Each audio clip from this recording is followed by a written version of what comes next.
Hello everyone, welcome to the teaching show. In this video we are going to take a problem on ideal gas mixture. This problem is not simply on ideal gas mixture, but it combines a lot of concepts which we have studied till now. So it will you will see that it contains some concepts of combustion, percentage excess air used, SCMH flow rates, multiple reactions. So all of these concepts, they have been tied together in this problem. So it's a very interesting problem.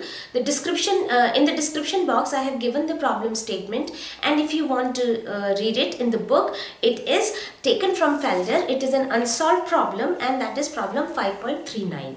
So you can check it over there as well as in the description box. So I will explain the problem first before solving it. So I have natural gas and its composition is given in weight percent. So it has 95 weight percent methane and 5 weight percent ethane, and it is going into the combustion chamber at a rate of volumetric flow rate of 500 meter cube per hour at a temperature of 40 degrees and a pressure of 1.1 bar.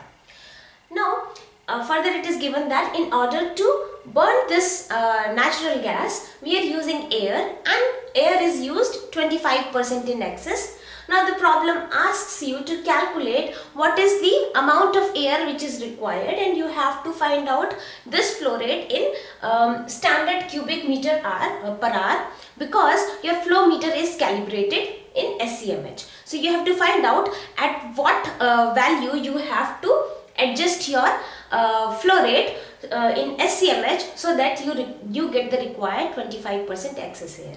So this is the problem statement. I am not bothered about what is happening, what is forming, what are the combustion products. So I have left it like this. Okay, so let's start the problem. As I told you, it has so many aspects to it. So it looks like a complicated problem, but its solution is very simple. Okay, so let's start by first checking, okay, since we are handling gases, and of course we will assume that this is a mixture of ideal gas. So we will have to first convert our weight percentages into mole percentage. So that's what we are going to do first. Convert weight percent to mole percent. I have done that already for you. Choose a basis. Whenever you are converting weight percent to mole percent or mole percent to weight percent, just choose a basis, a suitable basis. So here I am choosing a basis as 100 grams of natural gas. If it is 100 grams, then I know 95 weight percent, that means 95 grams of methane is there and 5 grams of ethane is there. I have written down the molecular weights of methane and ethane in grams per mole. So it is 16 and 30 respectively. So I find out how many moles will it be for 95 grams. Just divide 95 by 16 and you get the number of moles which are going in. Similarly, I am finding out what will be the number of moles for ethane. Okay, so I have for the chosen basis, I have found out if a gas has 95 weight percent methane and 5 weight percent ethane, then what will be the corresponding number of moles of each of the gas. Okay, so that's what I have calculated, summed it up to get the total number of moles. Then finding mole fraction is easy.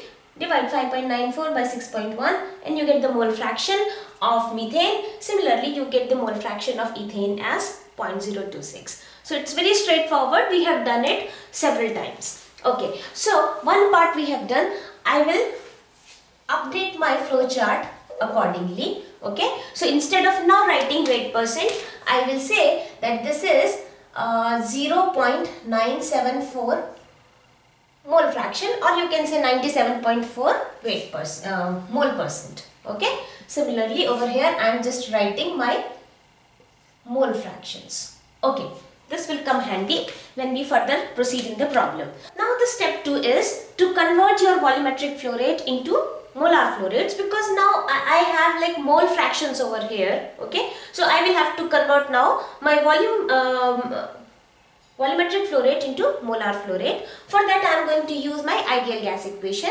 You can go and check my video on which is titled ideal gas equation, when to use and how to use it. There I have told you that if you don't know the value of R, then what you can do is you can write your ideal gas equation for your process conditions, then divided by the ideal gas equation written at the standard temperature and pressure condition. Okay, and then by that way you can cancel out R in the numerator and denominator, and you can quickly find out your value whatever is desired. So that's what I am doing.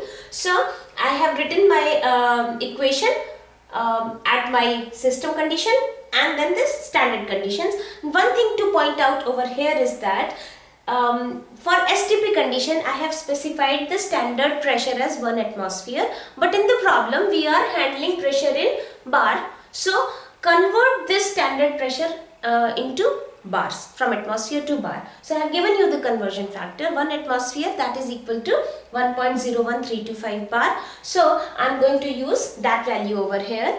Temperature, it is 273 Kelvin. You have to always use your temperatures on Kelvin scale when you are using your ideal gas equation. So I will convert this 40 degrees centigrade as well. So my T will be equal to 273 plus 40, that is 313 Kelvin. Okay. Now what will be Vs? We know that 1 kilomole of ideal gas, it occupies 22.4 meter cube of volume. So that's what I am going to use over here. Okay. So you know all these things, so you can calculate your n dot. That's what I have done over here, and that comes out to be 21.13 kilomoles per hour. Okay. So now I have my volumetric flow rate, which is 21.13 kilomoles per hour. That is the total volumetric flow rate.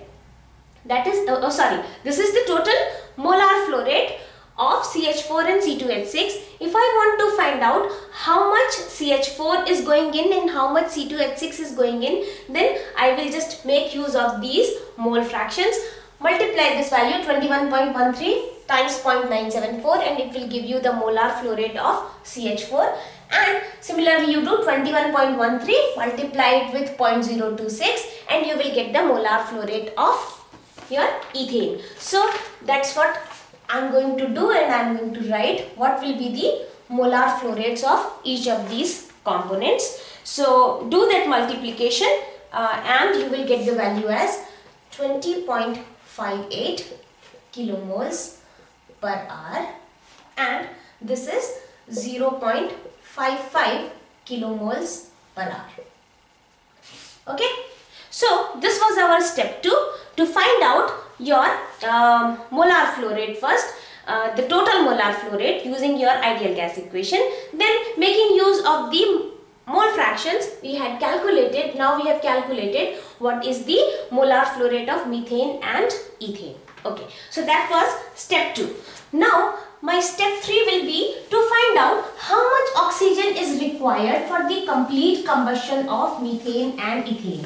So there are 2 reactions which are taking place. So let's now quickly finish up this problem. So my step 3 is, first of all I have to find out theoretically how much oxygen is required, and then from that we will find the excess oxygen and then excess air. Okay, so let's first write down our reactions which are taking place. CH4 plus O2, it gives me CO2 plus H2O.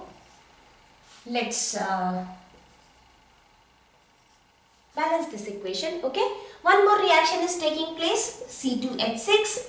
It's reacting with oxygen to give you CO2 plus H2O. If you balance this equation, it comes out to be okay. So these are the 2 equations. Now I know 1 mole of methane, it requires, for complete combustion to CO2 and H2O, it requires 2 moles of oxygen. Okay, so oxygen which is theoretically required will be, how many moles I am using of methane? That is 20.58. So oxygen requirement will be 2 times of that. Plus ethane is also burning. How much theoretical oxygen will be required for this reaction?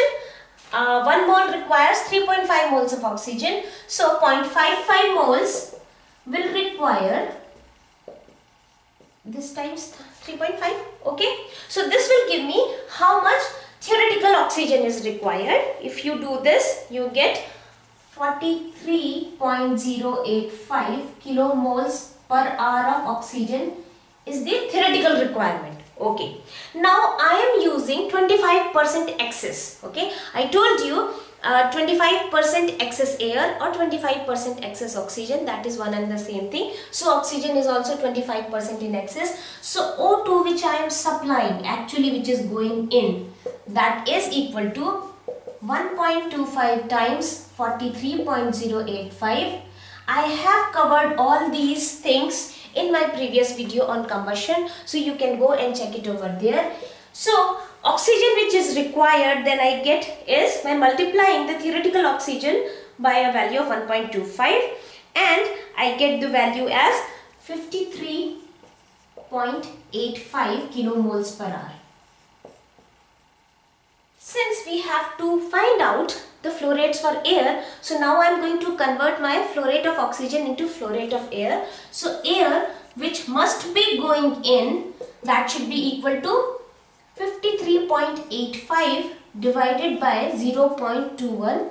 Okay, the fraction of oxygen in air we are taking as 0.21. So in order to find out the flow rate of air, you have to divide it by 0.21. Okay, all these concepts I have covered in my video on combustion, so you can go, if you don't understand, you can go and check it over there and you will understand it much better. So air supplied will be then 256.458 kilomoles per hour. Okay, so now I have air which is going in, but this is my molar flow rate. Okay, I have to find out my air which should be going in standard cubic meter per hour. Okay, so just make use of that again, at standard temperature and pressure, 1 kilomole of air will occupy a volume of 22.4 meter cube. Okay, but I have these many moles of air which are going in. So if I have to find out what will be SCMH, that will be simply 256.458 multiplied with the molar volume at STP. Okay, and this is going to give me my answer as 5744 kilomoles per hour. Oh sorry, this is not, I am converting it into now meter cube. Okay, so this is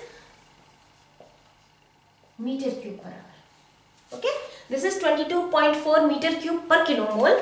Just check this. This is what? This is 22.4 meter cube per kilomole, and this has units of kilomole. Kilomole gets cancelled, and you get how much? This is kilomoles per hour. So you get this flow rate in SCMH simply by multiplying whatever your molar flow rate by your 22.4 factor. Okay, so this is a very simple problem. If you go and do it, just by reading the problem statement, it looks like that it is combining a lot of concepts like combustion, multiple reactions, SCMH, ideal gas is also thrown in. So they have complicated the problem a lot, but in 3 steps you can solve it very easily. So I hope you understood the problem. If you like this video, please don't forget to subscribe to my channel and hit the like button. Thank you so much.